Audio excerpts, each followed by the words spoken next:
Hello, everyone, and welcome to the Circle of the World podcast, where we discuss Joe Abercrombie's First Law series. I am one of your hosts, Lord Chamberlain Jeffrey, and here are my co-hosts, Archlector George. And Harrison, the Adeptus Historical. We continue our coverage of The Heroes, Joe's second standalone and the next First Law entry, and we cover New Hands, Reachy, and The Right Thing. So, let's get started. As usual, we gotta thank you all for your support. It's been so nice to see the continued dedication to our podcast. Yes, we're just rolling in it. You Rolling in the dedication. idiots. All the monies that we're making, right? How many cents do we have? Next time we all meet up, we need to cash out the advertising money, and we just need to buy one thing with it and be like, "This is all of our earnings." We should. I think at this point it'll be one pack of Trident gum. You have a piece of gum each. We revel in our success. That's it. That's it. Oh, and the $1 from that one person from Australia who gave us on Patreon. Oh shit! We got $1. We got one Australian dollar due We've talked about from someone. I forgot. I must have been drunk. Love that. Love that. Well, as usual, we're gonna ask you to, continue to follow us on our social medias and our YouTube page. I'm not even gonna bother talking about the YouTube page just yet. I have been traveling like a dog for work, so after next week, maybe in 2 weeks, I'll be full time home, so can help. And the video that I've been working on will be out in the next 2 weeks. I'm going to say that just to put myself on a deadline. You say that all the time, and then you I know. meet your deadline. I know. If you want, I'll be your deadline. I am changing my ways. All right, I trust you. He's not the same man we met, okay? Sure, okay, all right. All right, you keep me on track. I'll bully you about the episodes, uploading the episodes. Okay, sounds good. Sounds good. So yeah, follow all of that and stick around to the end of this episode for a little special surprise. We'll talk about that in a moment. But let's jump right into our first chapter read through, which is New Hands. Which is funny because the last chapter was Old Hands. Now it's New Hands. Nice one, Jeffrey. Definitely did not notice that. Yeah, I'm here to shine a spotlight on very obvious jokes. So, we start off from the perspective of a new character. We have not met this kid before. His name is Beck.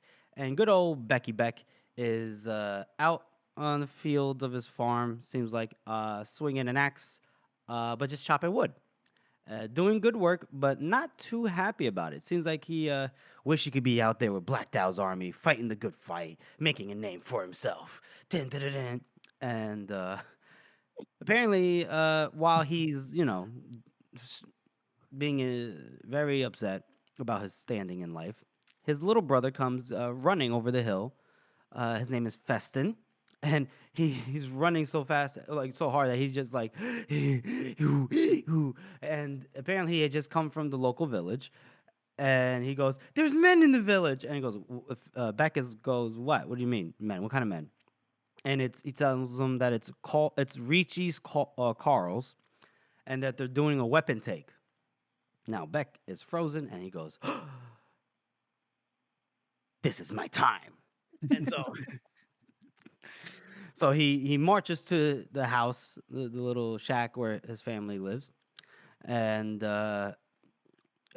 we should point out during this point, it seems like we're getting the notion that Beck's father had passed, that he was himself a well-known warrior, apparently. That's all we get so far. I also want to point out just a little bit that this is the first time we've seen anybody living just like a normal life in the north. Very true. Yeah, kind of. We got a little Uthrid stuff. Well, we got some Uthrid stuff. That's right, fair. and then don't forget in the Blade itself, we did come upon a farm. However, they were all murdered because they didn't pay taxes. Oh no, that's definitely normal. That's fine. Happens Yeah. every day. Yeah, it's pretty common. Yep. And so he goes to his room, goes to his chest, pushes out all of his clothes, and reaches for a sword. His father's sword. He's ready to go. He turns around, and his mother's standing in the doorway, Oh, and she's just watching him. And he's like, I'm taking my daddy's sword. And she doesn't really dispute or like try to say anything to him. She just says, oh, he was killed with that sword. And he goes, it's mine to take. She agrees. And he kind of has to fill the silence. He goes, you can't make me stay here anymore. You said this summer I could go or whatever. She goes, yep, you're right. And she's not trying to stop him. And at this point, he's just speaking out loud. Seems like trying to speak courage into himself. He goes, by my age, Shoeball the Wheel, which is an interesting name, had been 7 years on the campaign. Lucky him. It's past time. Okay, I know. And she goes, look, it'll be cold nights for the next month or two. Best take my good cloak with you.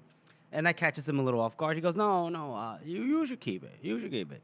And she goes, look, I'd be happier if you take it. Trust me. And so he kind of just snatches it like he's a big boy. He's like, I don't need my mommy.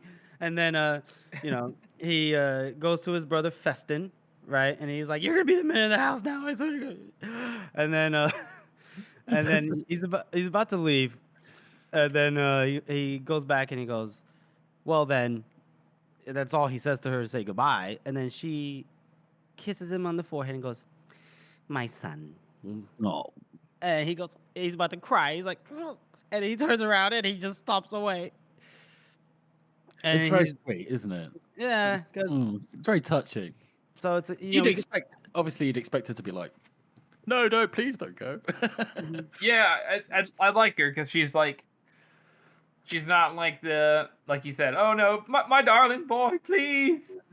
But she's also like not obviously she's not happy about it, so it's not like she doesn't care. Right. And it seems like maybe, they had argued about it in the past, and she's kind of like, look, she was resigned to like, he's going to keep wanting to go. So, yeah, we skip over to now where he's at the weapon take, and he's a little disappointed, to say the least, because the majority of the people that are being signed up for this weapon take to join the army, so to speak, they are a bunch of youngins like him. But he thinks, they're young lads too young to be there, even by his ranking. And then there are some that are just very gray with age. Some cripples, as they say, they're not very inclusive over there in the North or in the First Law universe. And You're then, different. Die. and then he is just, maybe he was expecting, he had like a daydreaming a lot, right? He was expecting a certain kind of vision. Yeah, he would expect that even Call Reachy himself would be there looking on every man, and maybe he might singled out Beck. And he goes, look at this. This is a strapping young lad. This is the kind of guy we need to join our thing. And absolutely nothing. And then we get a short man. He comes up to him. He's like, you come up to join. But he's has like a limp. And so he goes, yeah, I'm here to fight. That's what Beck says. And he goes, great. My name's Flood. I'll be taking charge of this crew when it's mustered. Get in line if you want to do more. You want to do more than talking. You want to actually get to fighting. Get in line. So, Beck goes, yeah, sure. Goes over to this line of stragglers. Kids. It seems like again. And he introduces himself as I'm Beck because now he's here to he's a man. He's now a man. And so one guy introduces himself as Colving, again, 13-year-old kid. Another one introduces himself as Stoddard. I guess he's, this is the book for silly names. These are fucking excellent. Stoddard. Yeah, well, what like you guys said earlier, with the names for the Union boys, we keep getting these parallels of the Union and the North, like both preparing, and I love how they feel different, but it's still war, so they do the same things. It's still like a group of young boys who don't know anything, who are going to be taken advantage of by people who know things, and yeah, it is funny to see all these guys who are basically just they're not the same people as the other one because Joe's a good enough writer to distinguish them, but for all intents and purposes, they serve the same role. Just different perspectives. Yes. In the previous chapter, we had the recruiter, not the recruiter, but the guy that's like would be Flood's counterpart in Tunney. And in this part, we have somebody that's one of the recruits, Beck. That's the perspective we're at. Then we meet another boy His name is Brait. Uh, probably stinks like shit apparently. And then, but Beck is too busy sizing up the last kid, uh, older than the others, has a bow, and he has a scar through his eyebrow. And Beck is jealous. He goes, "Wait, this makes him look more dangerous than he has any right to be. Probably just fell." Beck wished he had a scar. And then he goes, "What about you? What's your name?" And the guy says, or maybe he's Beck's age. I don't know. So I'm still gonna call him a kid. He says his name is Reft, and he has like this little grin on his face, like he knows something that no one else knows. He goes, Disgusting. I hate people who know things. and Beck, he's very defensive. He goes, "Is something funny?" And Reft is like, he waves his hand around everything going on. He's like, what's not funny?" And he goes, "Are you laughing at me?" He goes, "Jesus Christ, not everything's about you, man." And Beck is like, "You might want to watch your fucking mouth." And it's just like, "Beck, calm down, calm down." But Ref doesn't even paying attention at this point because now him and everybody else, they're looking behind Beck. So Beck follows their eyesight, the line of sight. I'm sorry, and apparently there's a man coming over, behind them on a horse, a good horse. This man is dressed up to the nines, and he's like, "What's up, fellas? How's it going? So, I don't suppose you guys can point me out to Reachy's fire." And Reft is the one that goes, "Oh, I think it's over there by that rise near them trees." And the guy's, "Go away. Thank you so much." And then he, rides away. And Beck is like, "Who's that bastard?" And Reft is the one to be like, "Well, I guess that was the great Prince Calder." And he goes, "What? Well, he's not a prince no more." And it's like, "Well, Then then people chime in. They're like, "Oh, well, he's married to Reachy's daughter. He's probably come pay respects to his wife's father." And then Reth is like, "Yeah, maybe he's here to lie his way back into his father's chair." Yada yada. So they're all like, "Yeah." It's interesting that they all like know who he is, like how the North is. They're like, "Oh, that's Bethod's son, right?" And then they're like, everything is made up of like hearsay and everything. So it's funny how they're all like, "Well, I heard he's like this, and I heard he's like that," and they do this a couple times. It's in the North, like you said, it's all about reputation in the North. But it's cool to see it kind of play out because, like you said, George, this is like the only time we see like a normal village life in the first law, or in the North. I mean, so it's kind of cool that we get to get a little glimpse at it, even if it's for a short time. Very true. And Beck says something like, "Well, he doesn't look like much of a fighter." And then Reth goes, "So what? You look like a fighter. Doesn't mean you are." And Beck goes, "Oh, Yeah. oh, are you calling me a coward? Huh?" And then Reth is like, I'm just saying I don't know you well enough to say what you are. Have you stood in the line in battle?" And Beck goes, "Not in the line." And he says it in a way where he's thinking maybe they might take it to mean that he's at least been in some skirmishes or something, right? But really, he's only, fought trees. And then Ref goes, "Okay, so then you don't know yourself, right? You can never tell what a man's going to do once the blades are drawn shoulder to shoulder, waiting for the charge. Maybe you'll stand and fight like Scarling, or maybe you'll run. Maybe you only talk a good fight." And so Beck gets pissed at this point because all the kid Ref is doing is speaking truth. He's not insulting Beck. He's just saying, we don't know what you are. And Beck goes, "I'll show you a fight." And then he steps forward, raises a fist up. And I guess in terms of raising a fist, he kind of, opens his cloak and everything where he shows his sword.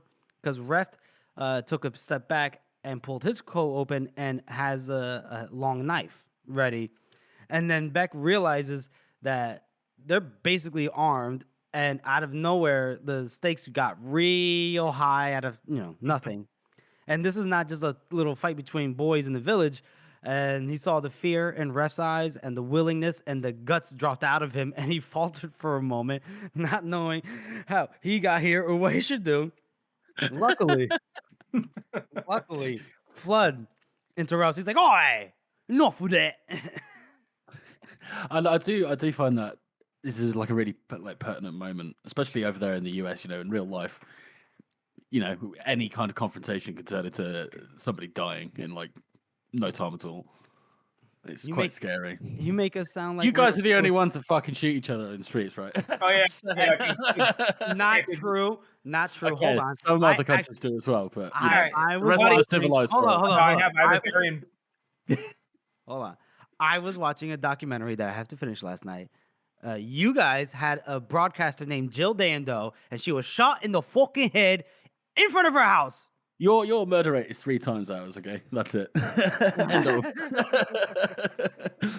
Yeah, but let me ask you this, viewers: you have two options. Either you could be walking, right, and you get stabbed over and over and over again in the back, in like your spleen area and stuff. And would you rather die that way or die quickly by a gun? Just saying. You What either is that- what is what is being shot than being stabbed very quickly? You know. What are you talking about? That's not how this works, buddy. At least we have the wherewithal and the At kindness least we of get heart. to choose where we die. We have the kindness of heart to put you out of your misery quickly. All right. We have the freedom to die when we want. You son of a you European son of a. You guys stab. You guys throw acid. What's wrong with y'all over there? Y'all got some pent up. You guys have all that as well. We just shot the nah. guns as well. Shoot, pow, pow, pow. Anyway, so Flood comes in, right, and he goes, "Look, it's great to see that you guys got some balls in you, but share that, focus that on the Southerners, all right? And otherwise, I'm gonna be fucking smashing your mouths with this fist here, folks. You understand?" And he goes, "All right, yeah, we get it, Chief. All right, sorry." And then Flood says the first thing a fighter has to learn to do is when not to fight. So now get up there and get up there to actually sign up. And so Beck notes that they're doing things a little differently, I guess, where it's kind of similar to what the Union does. When you form a line, you get up to a desk where the guy is with a pen and paper, taking your names down, right? So it's Beck's turn. He goes, I like how the guy goes, name, and then Beck is like, my name? Who the fuck else? There he goes, all right, yeah, my name is Beck. I'm from a farm, 17 years. And then the guy's, damn, 17 years, and you're a big one, too. You're a little late, man. Where you been at? And then, Oh, the 17 is like, whoa, what are you doing? You should have been signing up at 14, buddy. That's the point, too, though, like what they said in the beginning, that they are running on the reserves of the reserves of the reserves. But thankfully, I will say, proportionally, I've seen people try to make up numbers for like how many people live in the North. But the numbers are going to be skewed because the Northmen are a little bit different. Yeah, they're kind of like Vikings. Like everybody is a soldier already. Like everyone's going to like be in the lifestyle. So it's kind of hard to tell how many people are actually there in comparison to the military population. So everybody is kind of in it. Yeah. Very true. And this is part and parcel for the process. And so he goes, where you been at? He goes, I've been helping my mother on the farm. And he heard somebody snicker behind him. And then it was break the little shit. And he kind of just like looks at his feet. And then Beck is like, yeah, she got 2 little kids to take care of. So I stayed to help her. That's man's work. Yeah, I guess. All right. So what's your father's name? And then he goes, Shamma Heartless. Dun, dun, dun. Oh, what? And then the guy's like, don't fucking kid. What? He goes, nah, I'm dead serious. And this is a sword. And he goes, wow. All right. Well, look at that. Well, let's hope you're forged from the same kind of iron as your father. And we, ladies and gentlemen, we have heard of Shamma Heartless before. Most notably, getting murdered by the Bloody Nine in retellings of the past. In The Circle, I think it was, right? Absolutely. Yes. Yeah. May have even been one of his first. I think Logan's I first? actually think Not one of his first, Logan but- killed him with Wait. his own sword. I think that was it. Yeah, you're right. It was one of his first ones. I think it was the one that actually he came over the mountains with the very first. You know what I mean? Like his first actual fight. I don't know about his first actual fight. I know it was like in his early years. In the circle, I mean. It's what Yeah. Oh, right. So then, all right. And so the guy gives Beck a silver coin, and then next man. So ready to go, and then he goes in line to get some gruel, some grog, some food, and then he's out here just like watching everything, and it doesn't matter what these people think, right? He's gonna win his name. He's gonna show them who was the coward and who was the hero. Yes. And that's the end of that chapter. Boys, what do you rate that? Go ahead, George. As an intro, I like it. I think it's good. I love the fact that there's sort of this twist on the whole leaving scene. But Beck very quickly gets an idea of what kind of shits he's in, but it's too late to go back now. So, but it's very short. It's an intro chapter. I reckon I'm gonna give this one just a 3. Mm-hmm. I think I'm gonna give it the same as well, just because for the same reasons. I mean,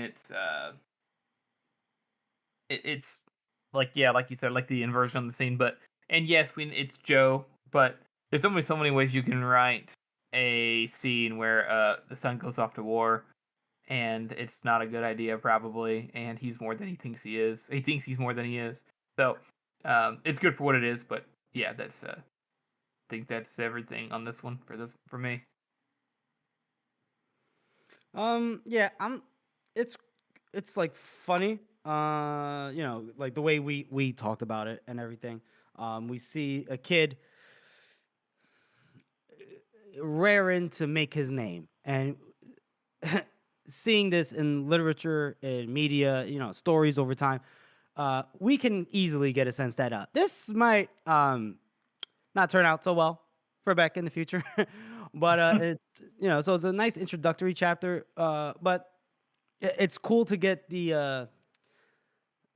It's almost like he's a thrall, and we're seeing it from that perspective. And Yeah. for all intents and purposes, he is. Doesn't have it. He's not a named man. He's just signing up, and he's hoping to measure up to his dad's reputation, his dad's legacy.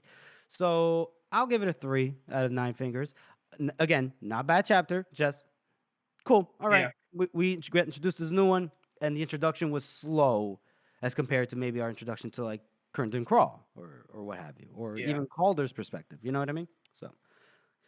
So we'll move on to our next segment, and this is Best Meme of the Week. And Georgie boy, that's you. Take it away. So this week's meme is from, how do you say that? Fucking hell, Banani Pulla, which is a great name. Thanks for making me say that. And obviously it's coming up to the US election, so we're going to see a lot of Donald Trump over the next couple of weeks, probably. So it's 3 pictures of Donald Trump, and it's fellas, if your guy has blonde hair, calls immigrants eaters, is a proud patriot. That's not your guy. That's Leo Dan Brock. That's so dumb. And as somebody does point out in the comments, Leo literally does say, "Let's make the union great again." You need to say that. Yeah, it's a pretty hard line fucking comparison there. I like that. So. That's pretty good, isn't it? I normally kind of skip the more political ones just to right. Yeah. Because this is fantasy. We don't really want to be talking about real shit. But this one was actually pretty funny. So well done, Banani Puller. Yeah, it was a good one. I enjoyed it. It was like Leo Dan Hawk. That's just a punchline in and of itself. You could just end any story with Leo Dan Brock, and it's funny. And I know we love to like shit on him. I mean, he is like one of Joe's like best written characters, right? He absolutely is. Yeah. But it's great to just shit on him. So good. It is pretty satisfying. He is a shit, and it's funny how disproportionately he is because in the way of the story and how much we like Orso, he's been kind of put into the position of full-blown antagonist when really he's not. So he's reached that famous point in fandoms where everybody knows exactly what you mean when you say fuck this person. You guys won't get it, but you get fuck Moash and you fuck Lysander and fuck Leo Dan Brock. yes. And I can't obviously when we get to the Age of Madness, I have my own thoughts about that trilogy and everything, but man, where he ends up, especially with like Savine and everything. We'll get there. All right. So thank you for that meme, George. Man, appreciate it. It was a good one. Thank you. What was his name again? Banani Pulla. Banani Pulla. Are you trying to say with an accent? Yeah, I wasn't trying to, but it came out like that. Banani Pulla. Banani Pulla. Jesus. Sorry, we're not in stereo anymore. Banani Pulla. Banani Pulla. Okay. It's like, oh God, do I have to break out the Banani Pulla? Hey, okay. George, say it with a German accent. You're German. Oh yeah, do it. Banani Pulla. What? I don't know. You sound Jamaican. For real. Why do you think I could do a German accent? Fucking turned into a- Because your Oh, last okay. name is. Oh, I can say it on fine. Oh shit, we got a Rastafarian in the first law. Okay. You don't inherit an accent with your last name. Do you do? Well, I do a know Spanish, that. Did you do a Spanish accent? I know that's the whole joke, George. That was the whole point. I beat the Panani Pula up. That was Brother Longfoot. I can't. I don't know. It was hard.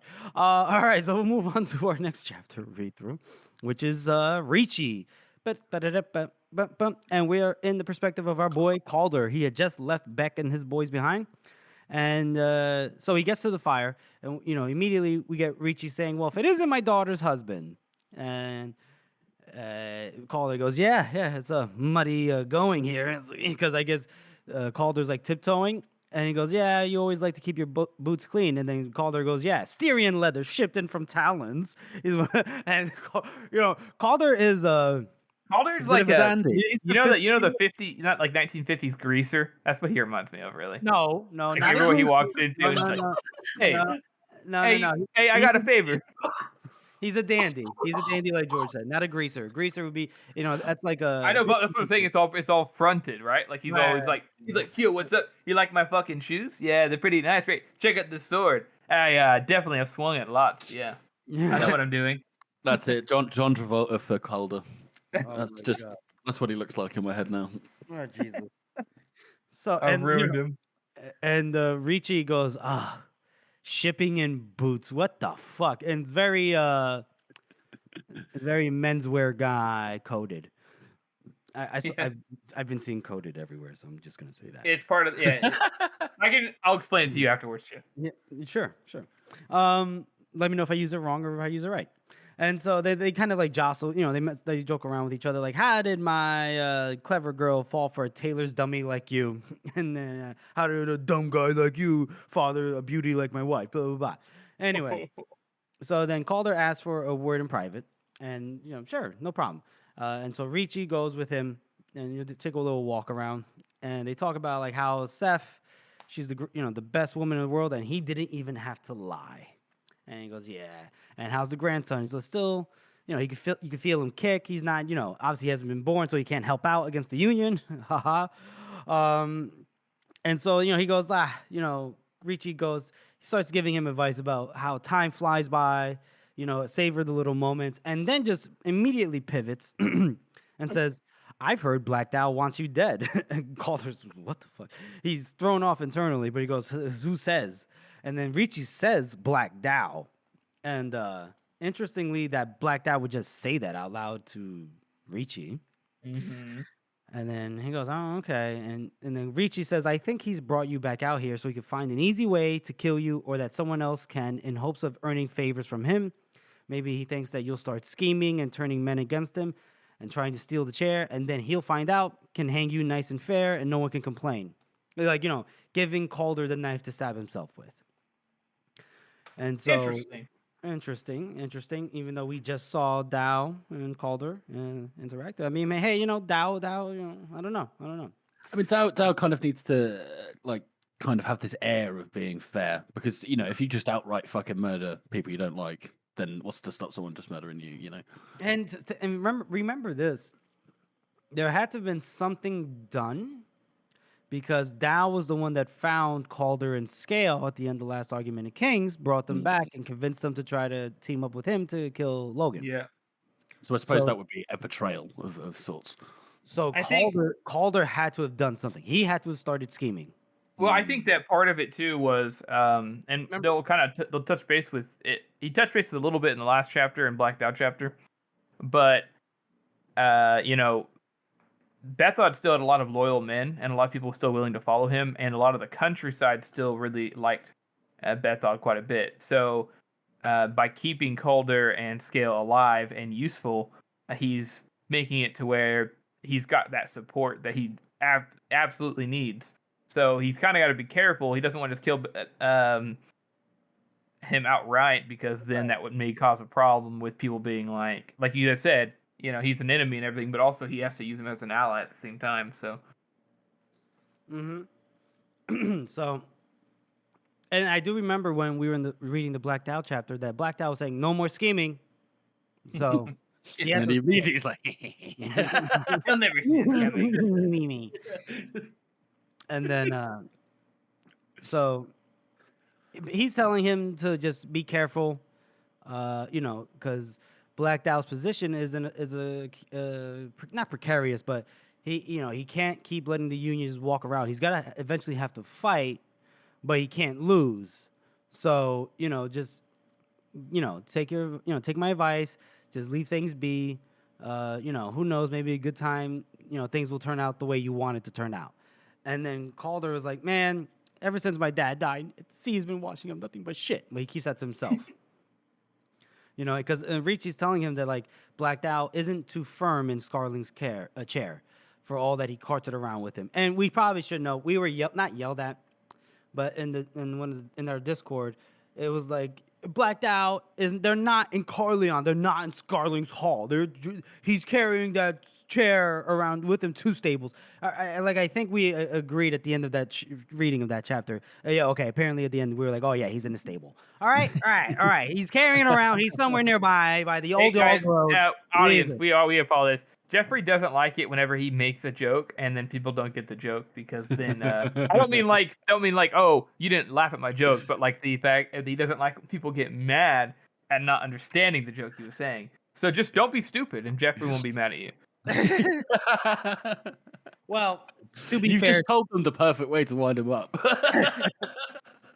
to be fair to the audience, in the beginning of that chapter, I was reading it. Me and Harrison, at least I thought we were completely convinced it was in Carleon because George was the only one saying, "No, they're in the stable," and then eventually we were like, "Fuck, George was right." Anyway, that he's not. He's the best bet for a lot of people, but outside of 10 ways, he doesn't have a lot of loyalty, less than Bethod had. And men these days, like Ironhead and Golden, they're very fickle. So they feared Blacked Out, but that only works as long as you're fearsome. And if things keep dragging and he doesn't fight, then fear doesn't really take root as much, right? Yeah. So Dow has to fight, and soon, and if he doesn't, or if he loses, well, then everything can spin around.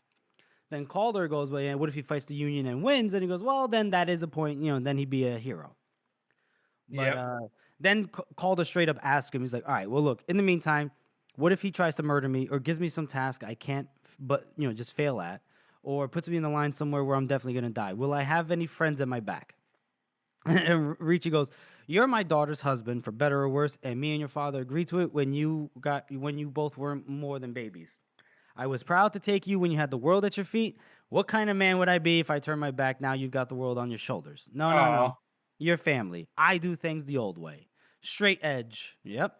And so then Calder goes, so you draw your sword for me. And Reachy goes, and fuck no. I'm just saying I won't draw it against you. If I have to burn, I'll burn, but I'm not setting myself on fire, boy. Yeah. It's just smart.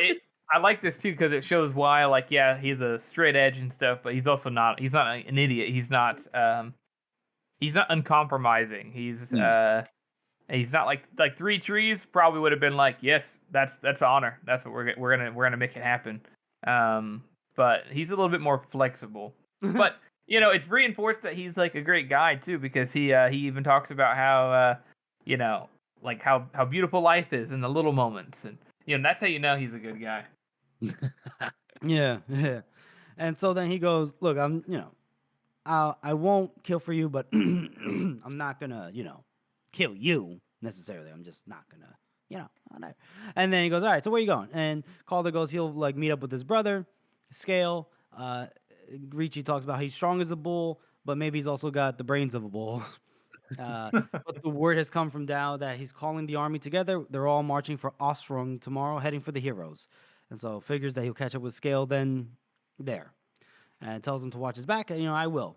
And then Reachy goes, Calder, and he goes, what's up? And he goes, if you get yourself killed, that's one thing. But his daughter, Seth, has stood hostage for him and done it willingly. He doesn't want him doing anything that's going to put, her at risk or to the kid. He's not going to stand for that. He's told Black Dow, and he's telling him he won't stand for it. And then Calder gets like annoyed at this. He goes, "What do you think I will? I'm not quite the bastard that they say I am." And Reachy kind of looks at him and goes, "You know what? I know you're not quite." And so then Calder leaves. He's worried as fuck, thinking about his wife. And then when the best thing that you can get from your wife's father is that he won't help to kill you, doesn't take a smart man to see that you're up shit's creek, right? Yeah. And he's walking and in the darkness, and I guess he got a little turned around as to where he left his horse. And then he hears a boot squelch, squelch, and he goes, "What the fuck?" And he looks and he sees the shapes of two men in the dark near him, and he just fucking books it. he already knew immediately. He goes, "Oh fuck!" And he just booked. Yeah, he just runs. I just want to say, is right in the audiobook, he's like, "Help me!" It's like so pathetic. He immediately gives up. Yeah, he's got no like conviction to fight. Like I gotta stand my ground.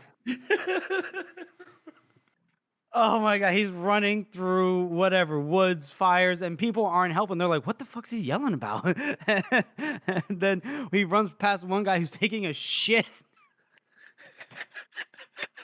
The specific phrasing of pinching off a turd is very it's perfect. Pinching off a turd. Like he's got enough time when he's running for his life. He's like, "Oh my god, he's pinching off a turd." And then he's running down, I guess, near like a hill or like near a bank, and his fine Styrian boot, it caught something, so he tumbles down. And then he goes, "Get off me! Get off me!" Because he feels like arms clutching at him, and it's really just his own cloak, heavy with mud.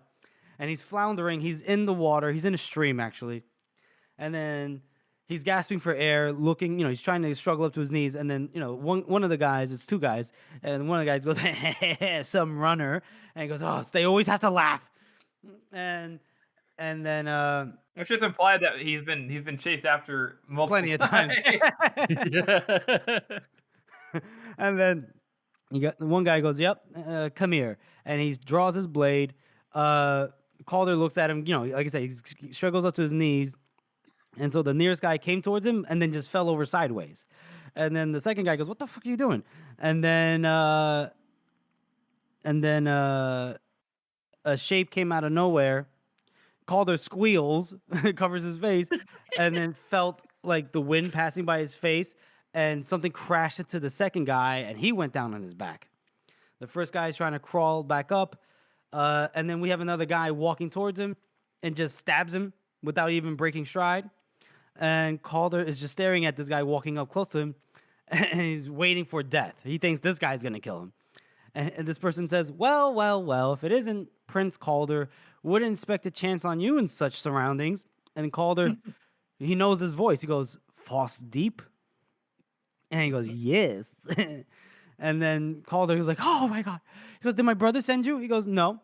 And then we hear another voice that says, "Scales, busy these days." And this guy is shallow and still stabbing the second killer. Just stab. And they talk about how he's so busy making war, the whole swords and marching, all that stuff. I fucking love Deep and Shallow. I think they're absolutely, it's like fucking Tweedledee and Tweedledum. Yeah, they almost feel like more like, I'm trying to think of the right word for it, but like comic booky, I guess. Like they seem like they're like, "Oh, there are those brothers. There they are." But one's very serious and smart, and the other's very stupid. yeah, it's a very stereotypical-esque. We're brothers and we like bounty hunt, but we're kind of weird, Mm-hmm. Yeah. Yeah, and so he goes, "Where the hell did you come from?" Right? And Deep, Foss Deep goes, "Look, we heard you returned from exile, and we know how popular you are. We thought we'd come and stand lookout. Okay, somebody tried something, And what do you know?" And then I like how Calder jokes. He goes, "Good thing you did a little bit more, a little bit longer, and I would have had to kill them myself." And then he just puked all over his boots. That's gross. Yeah, almost dying will do that to you. Yeah. And then we got this kid, and he was holding their horses, and it's a young lad. And Calder goes, my father said you always were two of the best men he knew. And then Shallow goes, that's funny. He told us we were the worst. He goes, either way, I don't know how I'll thank you. And Shallow says gold. Deep agrees. And then he goes, you'll have it. And he goes, oh, I know. That's why we love you.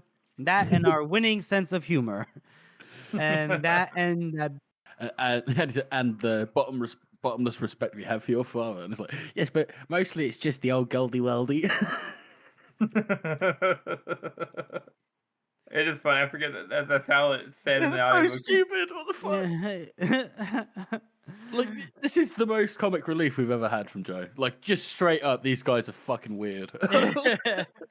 That's true. They're very weird. Goldie Woldy. That's not Goldie going to be the Woldy. only baby talk we get from Shallow. And so Calder, and so then they ask him, like, what do we do for the dead?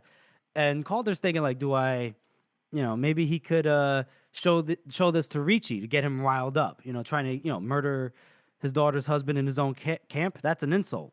Or have them dragged before Black Dow, demanding justice, but they held the risk, especially when he doesn't know who was behind it.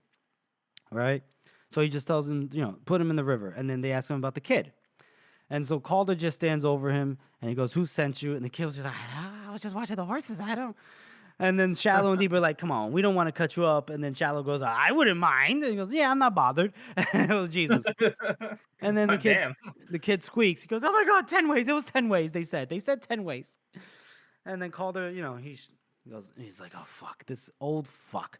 And not surprising at all. And so they ask him, like, all right, so what do we do about... Shallow goes, and for young master, I just mind the horsey boy. And maybe, George, you want to try to do it better? I mean, I don't really know how it's done in the audiobook. And he turns to him and goes, and for young master, I just mind the horsey boy? Oh, God. And so Calder's instinct here was to just say, kill him and be done. Quicker, simpler, safe. But these days, he tried always to think about mercy. A long time ago, when he'd been a young idiot, or perhaps a younger idiot, he ordered a man killed on a whim. Because he thought it would make him look strong, because he thought it might make his father proud, and it hadn't. And he calls back to his father's words, Bethod, who told him in a disappointed voice that before you make a man into mud, make sure he's no use to you alive. Some men will smash a thing just because they can. They're too stupid to see that nothing shows more mercy than They're too stupid to see that nothing shows more power than mercy. Cut that bit out, George. When you I'll get cut that Percy out, yeah. Percy, thank you. And then I want to say, I think here he's talking about Forley. Yes, I think it's so. good to know that he does fucking regret it. Yeah. And obviously, maybe that accounts for some of the dynamic between Dow and him. Like maybe Dow likes him, but also hates him. Well, yeah, definitely. I think it feels that way, but a lot of people do too. Yeah, very true, very true. And so the kids swallowed, looking up, big eyes gleaming in the darkness with some tears. And power was what Calder wanted most than anything. So he thought about mercy, right? Because if that's how you get power, whatever. And then he presses his tongue into his split lip and like it really hurt. And I guess because of that, he goes, kill him. And then he just turns away. And then they just immediately and they kill him. I think it shows how childish Calder still is. Yeah, in a lot of ways, very much so. And he thinks about like how it always catches people by surprise, the moment of death, even when they should see it coming. That they think they're special, but no one's special. And so they killed that kid and dumped his body in the river. And then Calder wondered if he would be surprised when his moment came, and probably so. And that's the end of that chapter. Boys, how do we rate it? We're establishing that there's something going on between Black Dow. I like Reachy, like he pops up and he's kind of a character that is like Crawl, like keep hearing it, the straight edge, the dog man's a straight edge, hardbread's a straight edge.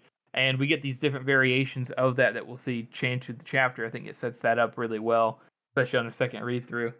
And I just like seeing the background of the northern stuff, since we don't really get that very much of that. So I think I'm gonna rate it a 6 and a knuckle. Yeah, I mean, I totally agree. I think we love to see a little bit more of depth from Calder, even if he does end up being, in true Joe fashion, the same as he always was. I love the absolute insanity of this juxtaposition between this serious moment about the boy and then Deep and Shallow being fucking being absolute freaks.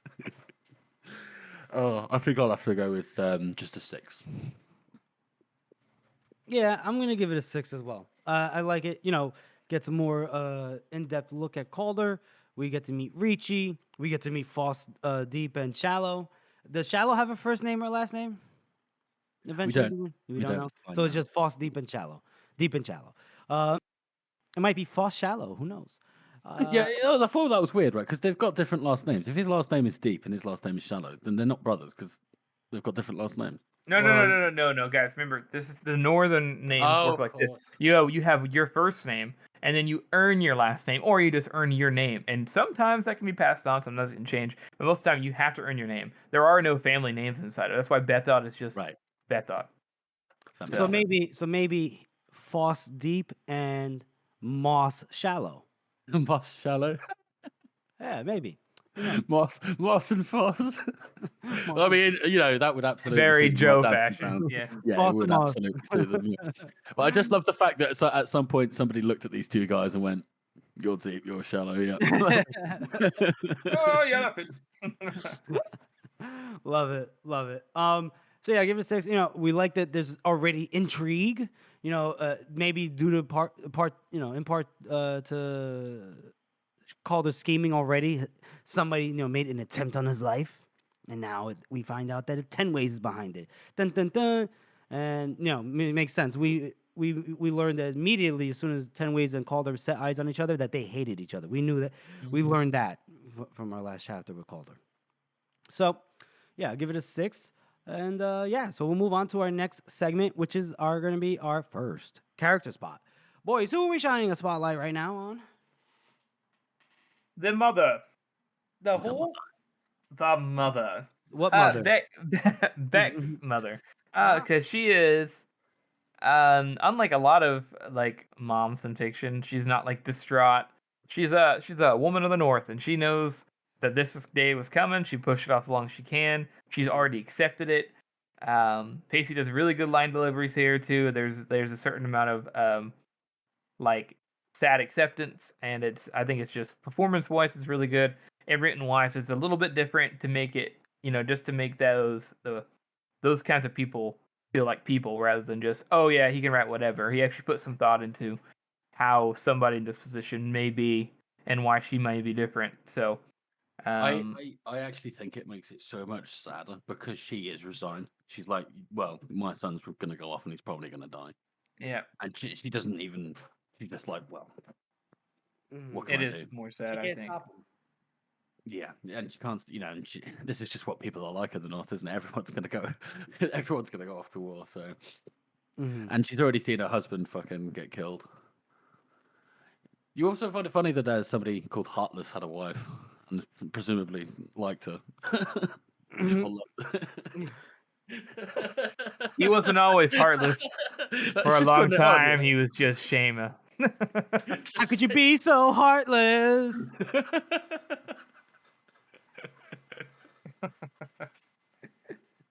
Oh, yeah, she's a trooper. She's a tough one. Had 3 kids by Shama. We can only presume they're all Shamas. Well, I don't think they are, actually. Oh shit! You're Because calling her a thoughty thought? Actually, think wait. about wait. the timeline. Yeah. Yeah, he's So- been dead for a long time too. He's been dead for Wait. How long has it been since last argument of Kings? 8 It's- years. yeah, it's years? been 8 years, and then And he killed then- Shama Heartless about By the 10 end of- years within the 10 years before the start of the Blade itself. So that right there is about 20 years overall, which means he had him. Yeah, there's almost no way. There's a good chance. no, There's a no, good no. chance that Beck never even met his father. Maybe she was pregnant when he died. Yeah, that's what I'm thinking. Or he was very young, I don't know. Think about it. it wasn't too long ago because remember from Last Argument of Kings, it was 5 years before that was the they were in exile for 5 years. Mm-hmm. So Right. It's anytime minimum 13. I don't know. I feel like maybe But I don't think- how long was then Logan the fight between Shaman Heartless and them getting exiled? We don't know that time period. Yeah. So We don't know. here's what we know. These are the facts, gentlemen. I thought about this. The fact is that the beginning of the Blade itself, Logan has his monologue for the past 10 years. He's done X, Y, Z. That includes like the 5 years exile. exile at that point in time. And so it means he had basically had 5 years of reign of terror essentially before that around that time. So he must have killed him within the first 5 years, which means that was 15 years ago at the earliest, because 8 years plus the year that happens in the books themselves. Right. However, remember that Joe himself says, timelines, Remember? He said it himself. No, he didn't, because in the sharp ends, No, he's he talking about actually even I know, but in sharp ends, he actually even corrects the timeline. He came out later and said, "Yeah, I messed up the timeline with that. It's actually that I got to move. Everything moves up 5 years." That's basically what he said. And remember as well, he also said the same thing about maps. Yeah. Yeah, but what I'm saying is that was after the fact. So Sharp Ends came out way after the Heroes. So maybe when Joe's writing the Heroes, it's intent that all 3 kids are Shama's kids. Yeah, but he also doesn't say it though. He doesn't lock himself in. I mean, sure. So what? You think Beck's mom is just out here being a thought on the streets of the oh North? my god, You Listen, misogynist! You slut shaming! It was very very rare for a widow to not be fucking married Yes. after a year. Thank you, George. Well, especially in the North. Are you shitting where's me? the new husband? Where's the new husband? Huh? Maybe he died as well. Oh, and you're telling Maybe me, he already went off to war. and so He's maybe already you're gone. telling me the new husband wouldn't have taken Shaman Heartless's sword to go to war? Well, Maybe now she kept it away from him. Now she kept it away from him. I don't know. What do buddy. you think, listeners? What do you think? Yeah, you tell us. But I mean, we know the timeline. I know it's this is a podcast on the First Law, but it's turning into the Maury Povich show right now. order- all the kids, Shama's kids. In order for Shama Heartless to have had the other 2 kids, you would have had to have been around after the start of the new trilogy, because those kids are young. It's been 8 years. We don't know how young. It doesn't say. He just He knows says that they're Litlins. younger. He says Litlins, which means that the kids, not Yeah, like but teenagers. little ones are they're younger to you. As an older brother, you're always going to be your little ones. And look, Beck's superiority complex is The kid did not know what was going on. He told him. The He kid did told say him it what was to take. Wednesday. Yeah, he did, but remember he says he was confused by even the emotion of him leaving. Like he didn't even know how to process that. Well, yeah, because he knew. No. He just was confused as to like, is Beck gonna leave? Remember, because Beck has been talking about it. You know, Beck's been running his mouth all along that farm. I'm on the fact that Beck's mommy is a nice lady that has not. I mean, it's so concerned. You can be a nice lady and be with multiple men. Yes, that's very true. You can. But I just think, she's just here about raising the kids and not out here getting porked over a fucking barrel of wood. All right? I'm sorry. Got to be a misogynist, Harrison. Jesus Christ. You continue to not surprise me. Anyway, so folks, why don't you chime in? Send us an email. Is Beck's mom a whore? Apparently, Jeff thinks so. If you text no to Adeptus Hysterical at misogyny.com. So listen, Sir Spaceman, make a post by the time this episode comes out on Reddit. Make a post because we can't do it. Well, hit us up on Instagram, email, or Twitter. Tell us, do you think Beck's mom's a hoe? Anyway. Yeah. Oh, and send an email at circletheworldpodcast@gmail.com. Tell us if you think Beck's mommy's a hoe. So we'll move on to our final chapter read through, and this one is called "The Right Thing." A bit of an ominous title, if you ask me. So we find out. So we're back at the Heroes now with Kernan Crawl's perspective. And Droft is over here asking Kernan Crawl if it's true that Scarling Hoodless is buried under Scarling's finger. It's like, what? Why? Why would he be buried there? And then Droft goes, well, why would they call it Scarling's finger then? And he goes, what the fuck else? And then Wonderful goes, what else would they call it? Scarling's cock? I love that I love how they point out that the only naming convention they have is based off of Scarling Hoodless because it's the only shared history they all have. Yeah, and I like how Brachydane, right? He goes, well, now that you mention it, it does look a little bit like. Oh, he's comedic genius. And then Droft is like, no, I'm saying, like, why call it that if he's not buried there? And then Wonderful looked at him like he was the biggest idiot in the entire North. I like how Crawls, he goes, he might have been in the running. he goes that there's a stream. She says that there's a stream near her farm. I like this. She goes, there's a stream near my husband's farm, my farm, that they call Scarling's Beck. There's probably 50 others in the north. There's some legend that he probably wet his manly thirst, or more likely he just probably pissed in fucking most of them, if he even came within a day's ride. That's what it is to be a hero. Everybody wants a little bit of you. She nods over to Wirren a bleh, and goes, in 50 years, there's going to be more than a dozen Wirren's Becks scattered all across farms he never even went to. You know? And then she goes, and numbskulls will point at them, all dewy-eyed, and ask, is it true Wirren a bleh is buried under that stream? And then, wait, like, How do you bury someone under a stream? So I know that's completely irrelevant, but it's just funny. Droft is just like, I only fucking asked. I thought that's why they called them the heroes, because there are heroes buried underneath them. And Crawl goes, look, it doesn't matter. Who cares who's buried where? When somebody's in the mud, then it's mud and stories. They're all the same. So like Crawl goes like, look, let's say Bethod. For all the tales, he was the most evil bastard ever set foot in the north. And Droft goes, well, wasn't he? And then Crawl goes, well, depends on who you ask. His enemies weren't keen on him, and the dead know he made a lot of enemies, for sure. But look at all he did. More than Scarling Hoodless ever managed. Bound the north together, built the roads we march on, half the towns, and put an end to the warring between the clans. Droft points out that, by starting wars with the Southerners, like, yeah, there's two sides to every coin, but that's my very point. People like simple stories, but people ain't simple. But look at Crawl being so perceptive. I like this is Joe just talking directly to us. Like, this is what this is about. This is what the book's about. Yeah, he's like, hey guys, let me remind you that yes, I know I made Deathblood seem like the antagonist last time, but actually he's kind of the hero. He's kind of awesome. Mm-hmm.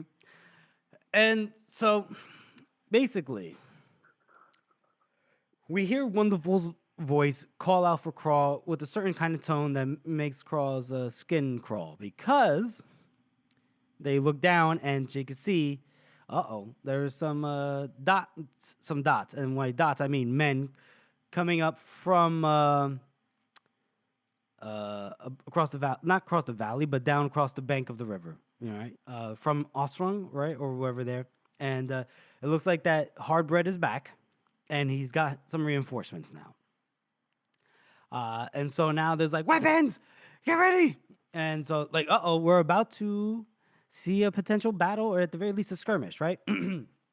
So Agric and Athric are running around, looking for the weapons, getting their armor together. And Brack is the one that has his eyeglass, Crawl's eyeglass, and he counts 22. So it's like, fuck, 22. So it's it sucks because that's too many to beat without taking a terrible chance, but it's few enough that with the ground on their side and, good luck, that it might be done. It's too few to just run away from without having to tell Black Dow why. And fighting outnumbered might be the lighter risk with then telling Black Dow why. So, because we got, how many people? 9? 9. Yeah, I feel like it is 9. Yeah, it's Do 9. you want to name them all? Yeah, we have Crawl. Go ahead, count for me. We have Crawl. Yeah. We have Brack, Wonderful, Droft, Athric, Agric, Jolyon. Did I say Droft already? Yeah. No. Scory. Scory. And Brachydane. No, I said Brack. Brachydane. And Shivers. And so 9. Yeah. 9. Okay. Nice job. Yay! So He goes, "Fuck, we're." And I like how, like, some people are getting like, "Oh shit, we gotta get our weapons ready." And then Jan, he reappears with like I guess some sticks for firewood. He goes, "Hey guys, I found something. What's going on?" And they're like, "Get the fuck weapons!" So shit. And so, and so he's trying to, Crawl is kind of like, fuck. Now he's like thinking back about his life, because I guess in these kind of moments, that's what he does in terms of like being nervous, whatever. He thinks back to, when you pick your chief, you stand by him no matter what. He had stood by 3 trees until he lost at a bloody 9, then stood by Bethod. Now he stands with Black Dow. And whatever the rights and wrongs of it, Black Dow said, "Hold this hill." So time comes. I like how in the beginning there he's like, "Oh man, I should have just been a carpenter." Yeah. And so then he goes, "Oh, fucking, can't believe it's like the right thing to do, right? If you're a fighter, then you fight."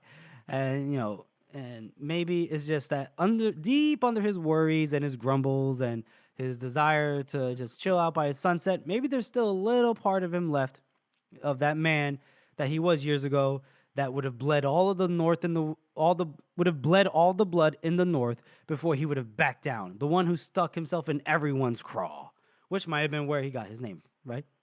Yep. And so that is like, Seems weapon. logical. Yep. So everyone's getting ready.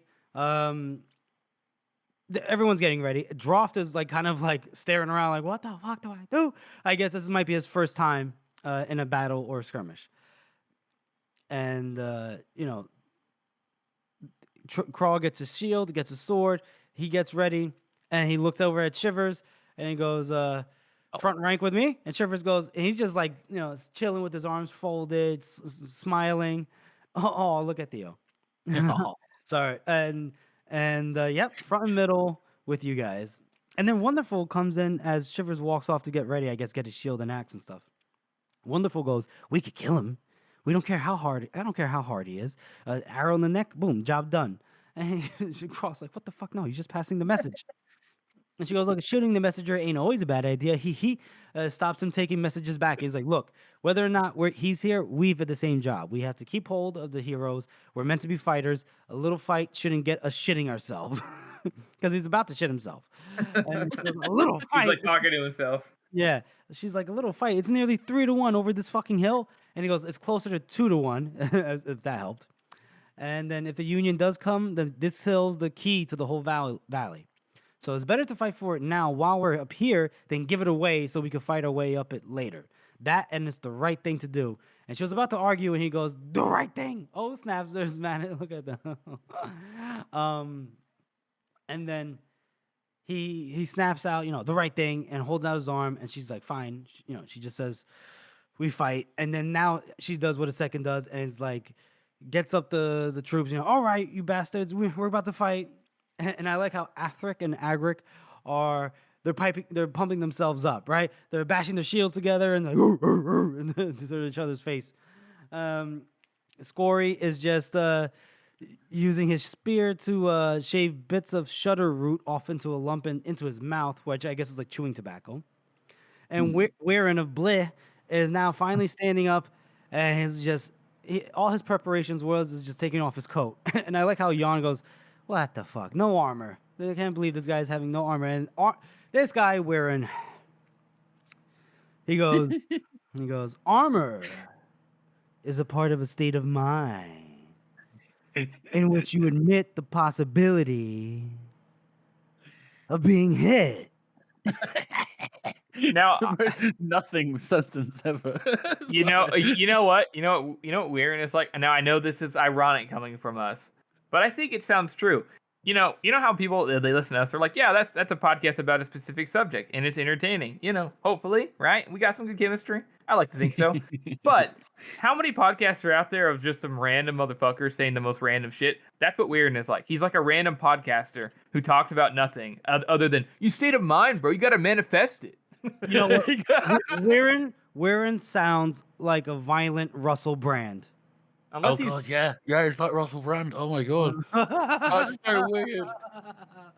And I bet with that kind of Cockney accent, armor is a state of mind in which you admit the possibility of being hit.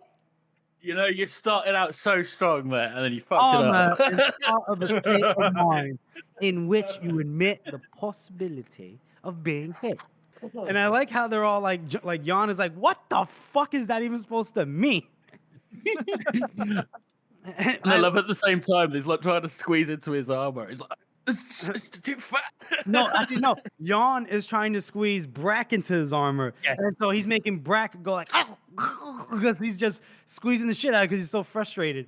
And then he goes, and then Wonderful goes, come on, how many years been with this guy? You expect any sense from him? You know, he's fucking crazy.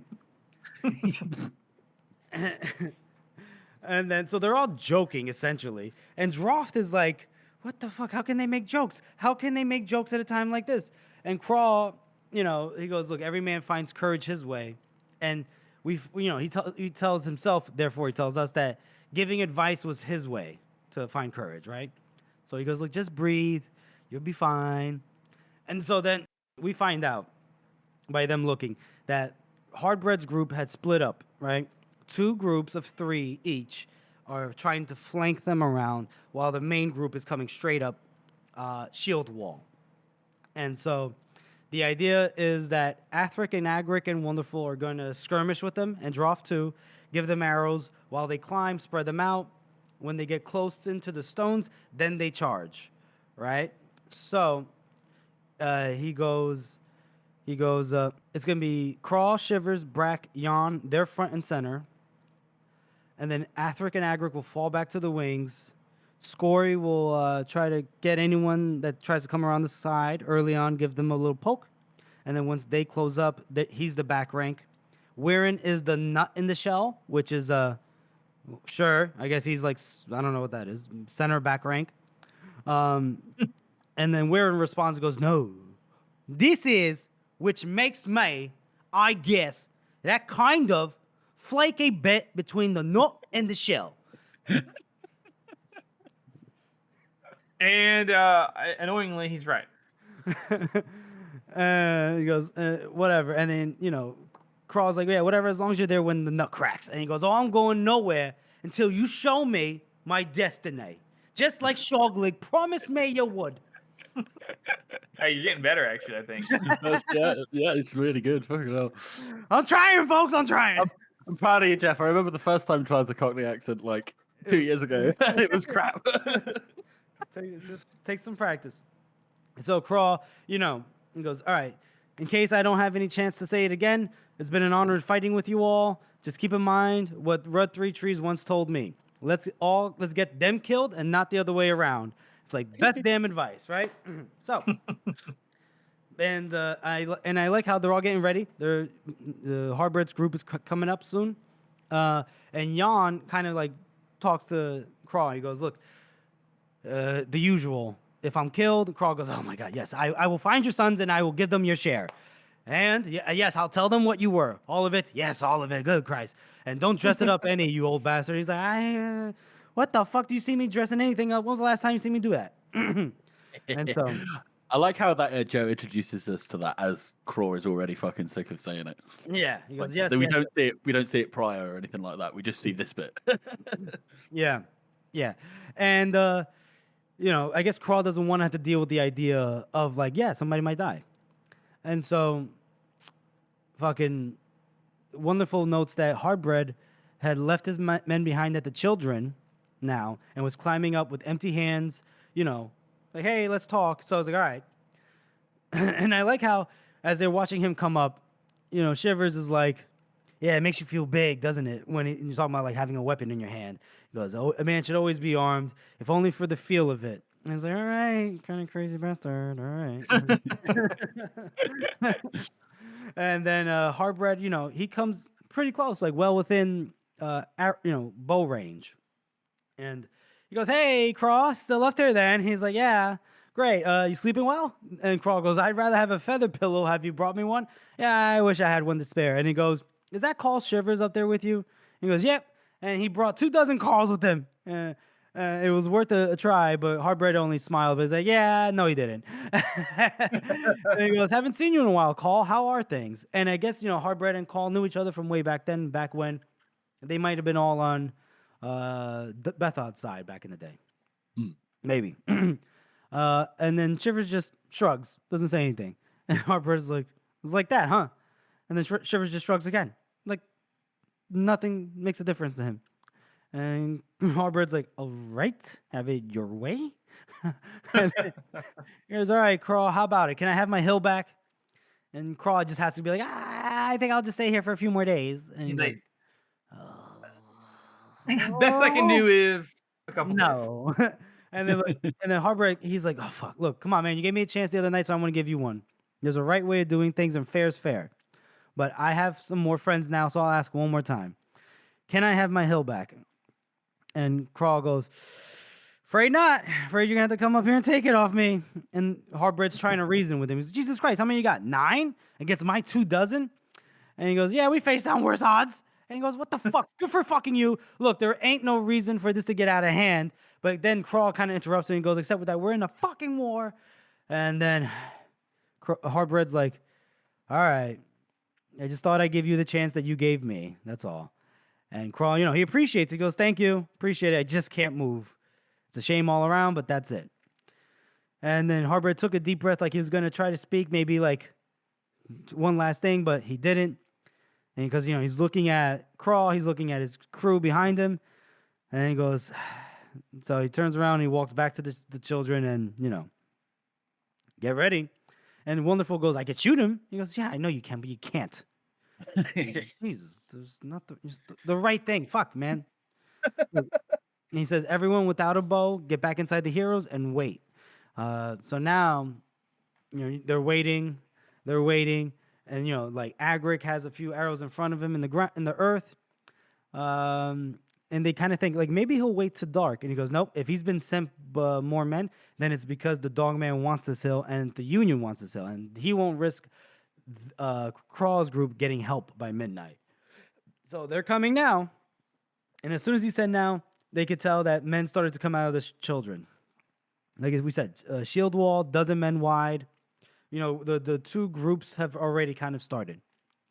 So it's clever to get up on the like the adjacent hill so that they don't have to like march up the big Yes. slope towards them. Mm-hmm.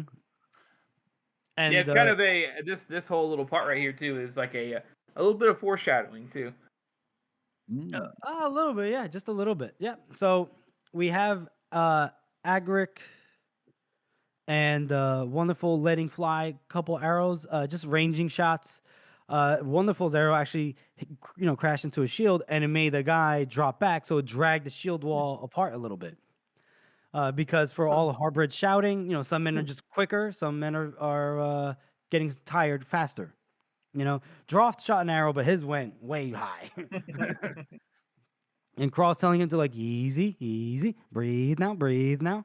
And now they're firing arrows, Harbird's men, but they're against the wind, coming up while Crawl's crew can shoot flat and straight, right? Down. And so Atheric actually shot an arrow at a guy who shot that arrow, got him in the stomach, so boom. And the shield wall still kind of like breaking up a little bit.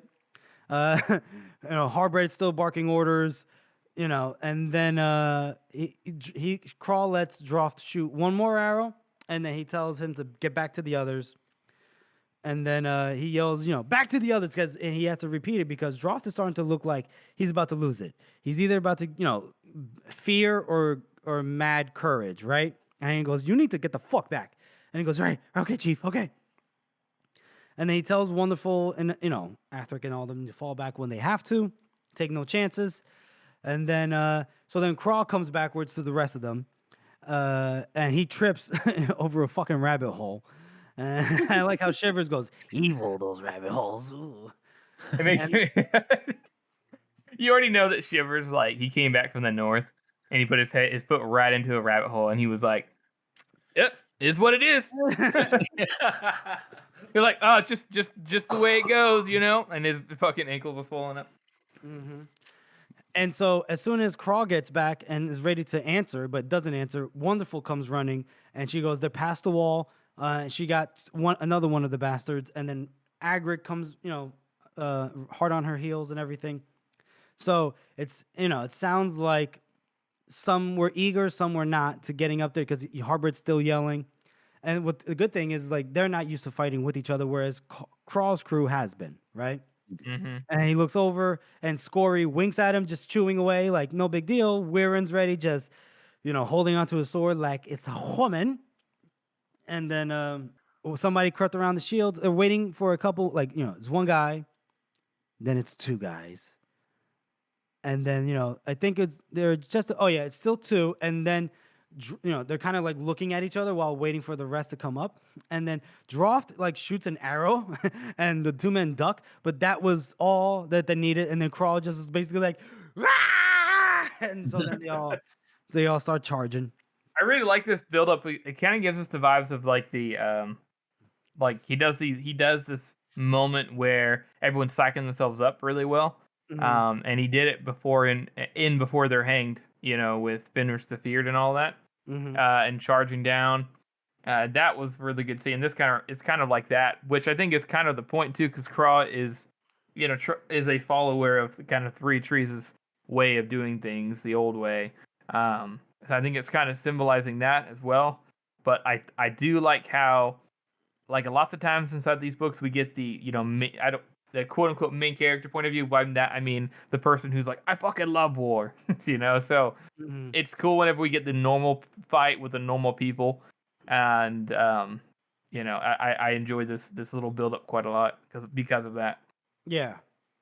And it's quite the buildup because Crawl is like he's very nervous in his thought process, very almost not manic, but obviously when you're scared, you're processing things very fast.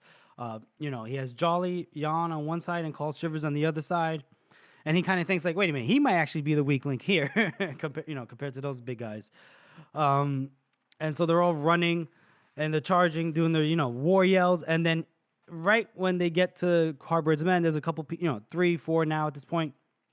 They get past the stones, and then Crawl yells break. So him and Jan went left. Shivers and Brack go right. Weirin comes right out the gap in the center, and now it's just chaos, right? And I like how Joe writes it very chaotic. It just says metal scream, wood and flesh burst apart. And it's like stab, spear, this, that. It's very like jumbled, right? And I think it's meant to illustrate just the chaotic nature of something like a skirmish, right? Yeah. Mm-hmm. Do you want to chime in? Anything?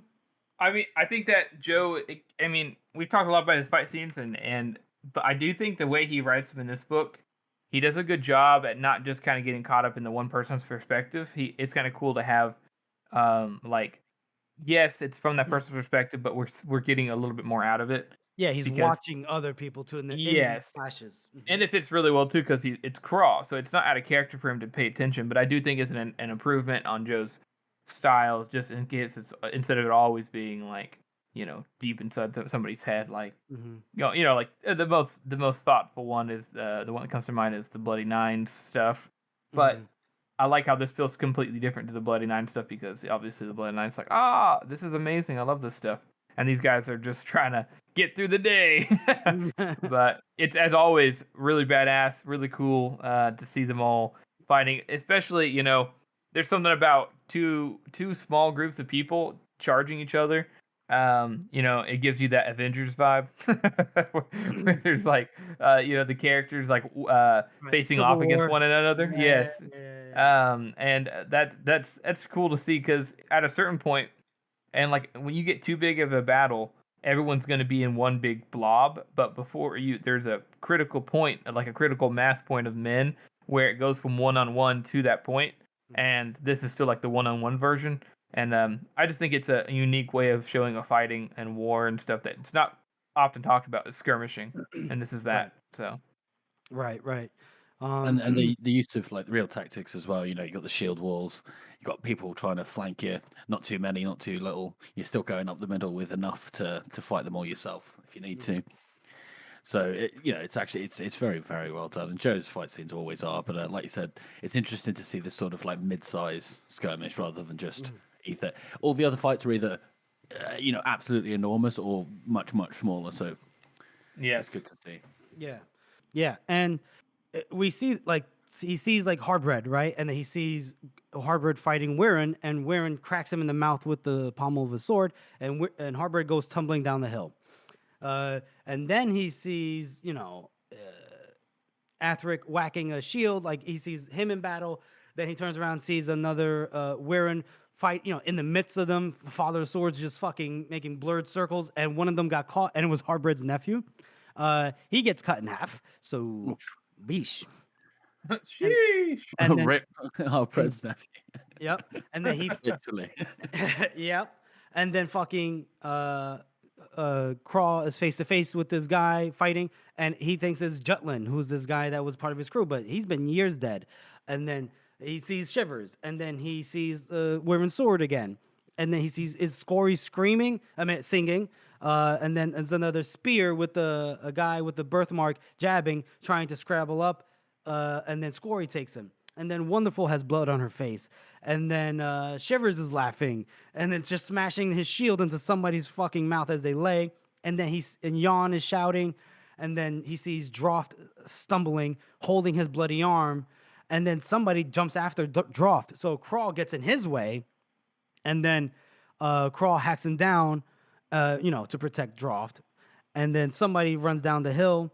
It's an arrow that flits past him and then misses.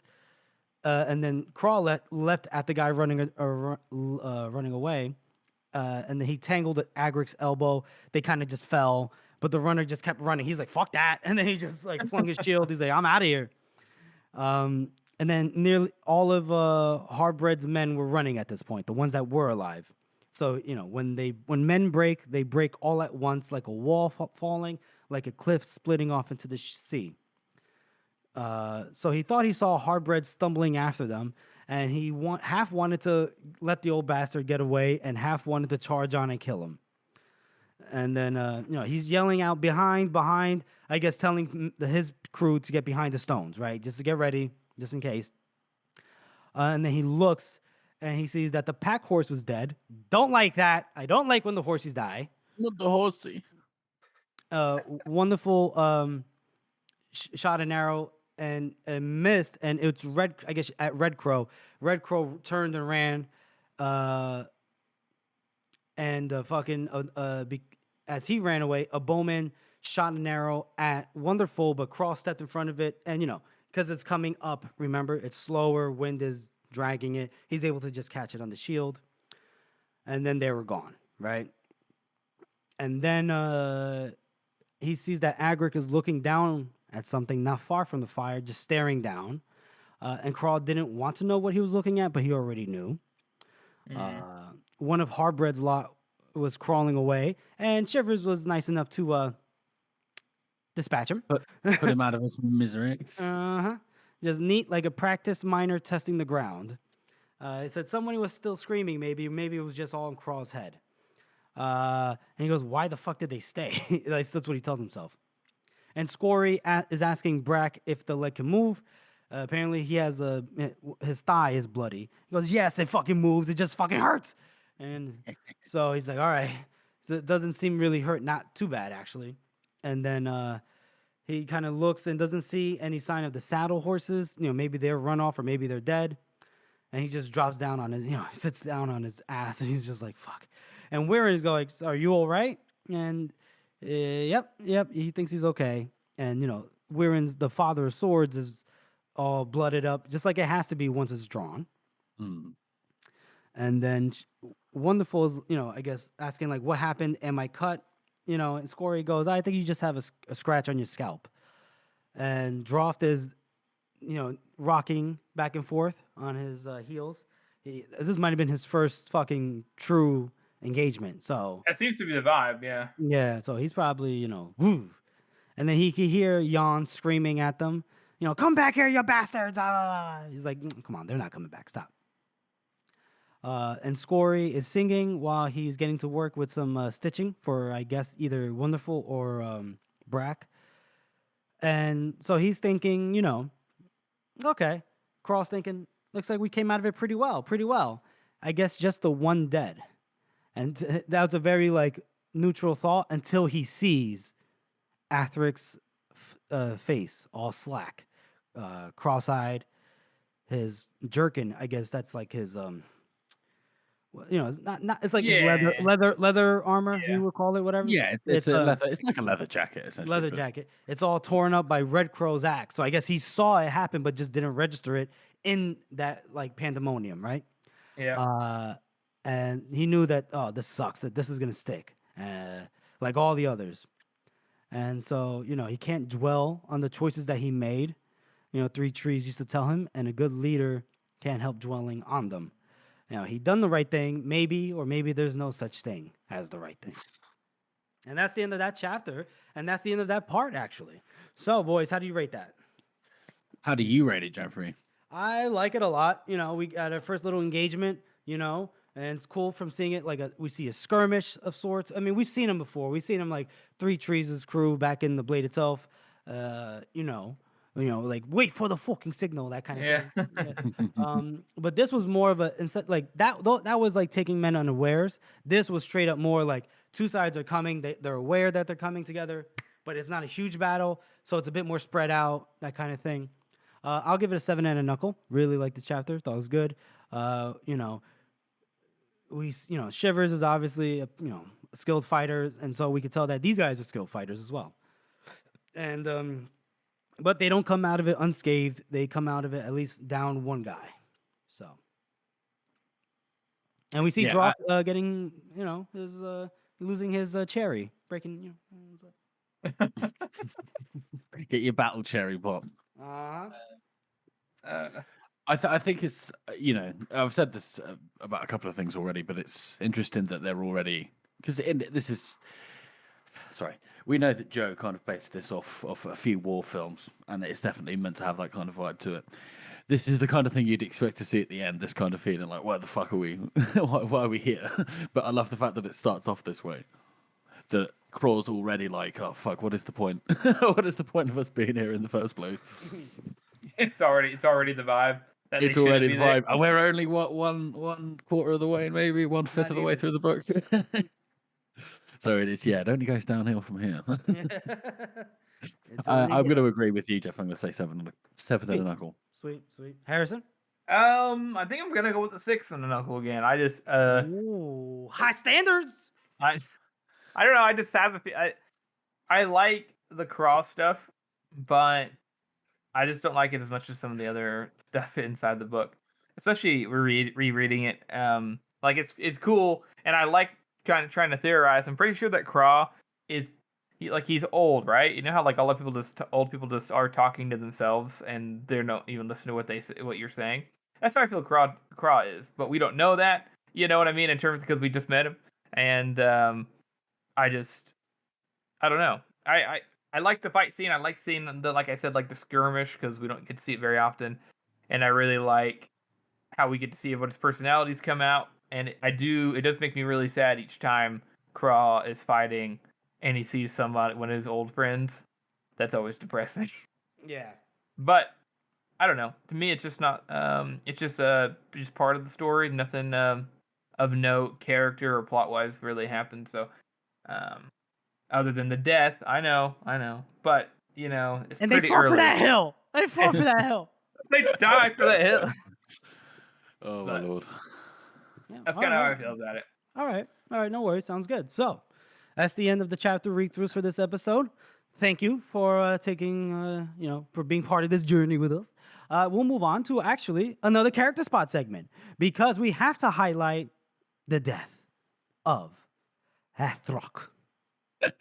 Again, we barely knew you. We really barely knew you. This is the second chapter we had. I don't think Agric's the one that talked more. We barely saw Athric. Yeah, I don't think Athrock says one single thing. All we know that he listen. All I know for sure that he said is when he's grunting with his brother, psyching himself up. I just thought about something interesting. Do you guys know about Asterisk and Obelisk? Asterix and Obelix. Oh, Asterix and Obelix. It's a French comic strip about Vikings, right? Oh, Okay. okay. And it's like Athrock and Agric, isn't it? It kind of sounds like Asterisk and Obelisk. I don't know. Oh, maybe that. No, I mean, That might be part of Maybe it. Joe's pointing at that somewhere. maybe. It's just a little aside there. I thought that was interesting. But Mhm. Well, yeah. yeah, these guys. This is the second set of brothers that we get, isn't it? We've got Deep and Shallow, and then we've got Athric and Agric. Oh, and Scale and Color as well. There's lots of sets of brothers. Oh yeah. And yeah, like you said, we fucking don't know anything about this guy. We really don't. I assume maybe they're similar in age, like twins, maybe.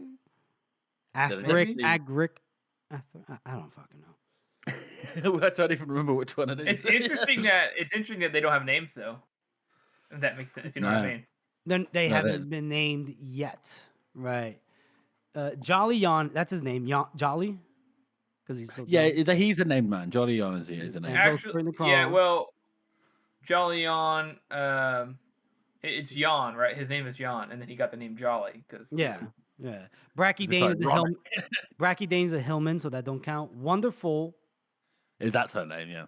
We'll find out later how she got that name. Mm-hmm. Got Crawl, obviously. Colonel Crawl. Scory Tiptoe is his name. Oh yeah, I think Tiptoe. these two and Droft are the only ones that aren't named, man. Yeah, I guess so. I guess you could say they're probably the younger of the crew. yeah. Yeah. I mean, I really don't know what else to say about this guy. He had a brother. He had a brother. At one point, he had a brother. Yes. He had a brother. He souped him and his brother up, souped himself up like an MMA fighter, just slapping himself before a fight. And then got murked by Red Crow's axe. Looks like Red Crow wasn't playing any games when we first saw him. He's like, man, we can take him. I guess he wasn't, Yeah, I guess. Red Crow walked the walk. You know what I'm saying? Talk the talk. He's like, fuck it. Now, Hardbread's nephew, yeah. Not so lucky. Yeah, he's gonna have to explain to his sister or sister-in-law, whatever. What the fuck? Yeah, so yeah, he was against Weirin of Blé, and didn't come out right. Didn't come out right for him at all. But that's our character spot. Now we'll move into our community interaction segment. We might have touched on this last episode, not sure. But I'll let Harrison talk about this. Yeah. So, we, as you guys know, are unfortunately not available to be on Reddit, and this has made us. Staring at somebody here. I'm sorry. This has made us quite sad. But you know, as we do have a little Discord, we've mentioned a couple times, and thanks to Sir Spaceman, we were brought a fan into the Discord, and we didn't even notice that he was there. But he did bring a present, and it is a fantastic little song that was created. Now I know everyone's gonna freak out. Created by AI, but it's fucking hilarious, so everyone can get over it, okay? And we'll have a little special preview for you at the end of that song. It's quite a bit of fun, and we hope you guys enjoy it. We definitely want to hear your thoughts on it if you guys don't mind.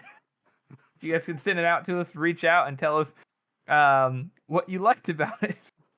Yes, it's AI, but just enjoy it. It's pretty funny. Yeah, it's extremely flattering that somebody's gone out of their way to write all those lyrics and make that song. I'm not gonna lie, the first time I saw it, I was absolutely gobsmacked. I was just like, what the actual fuck is this? I was confused because I saw him post it, and I go, oh, what is that? I didn't click it, and then later on, I clicked it, and I go, what? It was great. So, yeah, thank you for that. I'm honestly, I'm still speechless. That's gonna be it. I'm gonna keep that saved forever, download it forever. That's fucking excellent. Oh, absolutely, absolutely. Yeah. So yeah, just stick around for the outro if you don't normally. Stick around for this one. Just a little present for y'all. That should be a requirement now. If you're gonna join the Discord, you have to make something. You have to write an AI song. You have to worship our presence. We'll also take short stories and poems. Haiku. Not about first law, about about us in particular. I want to hear a haiku about me. I want a novella about my ferrets. Well, thank you again. What was the name again? The name of what? The person who posted it was Rum Job Steve on Reddit. Rum Job Oh, Steve. yeah. Rum Job Steve. Love it. Love him. Thank you, Rum Job Steve. Appreciates Yes, it. thank you. Appreciate your hard work in the in the meme making. Maybe eventually, if we ever get allowed back on Reddit, doesn't seem like it, but we just have to like act through Sir Spaceman or Bloody Nine or something. Stop saying that. Stop saying Oh, that. They're they're going to get on to us. Oh, whatever. They're listening. All good, all good, all good. That's our show, everyone. We want to thank you all for listening and supporting this podcast. As you know, this is a passion project for the three of us, and your support means oh so much. Join us next week as we cover. Oh, I'm sorry, guys. I just had a complete brain fart. Join us next week as we cover silence, ambition, and give and take. And make sure you follow us on all of our social media. Shoot us an email if you want at circleoftheworldpodcast@gmail.com. We're on Instagram, we're on Twitter, and we're not on Reddit anymore, unfortunately, but that's the way it goes. And if you haven't already, please subscribe to our podcast on Apple Podcasts, Spotify, or wherever else you get your podcast from. And please make sure to rate and review us. Thank you all again for listening. We're all mad, woman. Every chapter, every battle, they dissect. Join the squad, get your favorite quote, cause in the circle of the world, we stay afloat. You down with COTWP? Yeah, you know me. You down with COTWP? Yeah, you know me. You down with COTWP? Every listener. Who's down with COTWP? All the fandom. They deep dive the lore, Twitter filled debates. If you're not caught up, well, just wait. From Union to North in the serious streets, they'll break it down for the Abercrombie geeks. No mercy for the weak, it's survival of the fittest. Monsters got revenge, this podcast won't miss it. So grab your sword and get ready to brawl. Kiepi, you'll be paid as Reverend Joe's word for all. If you're down with First Law, let's hear you cheer. George Harrison and Jeff break it down right here. Subscribe and listen, they're always on track. With every new EP, they got your back. You down with COTWP?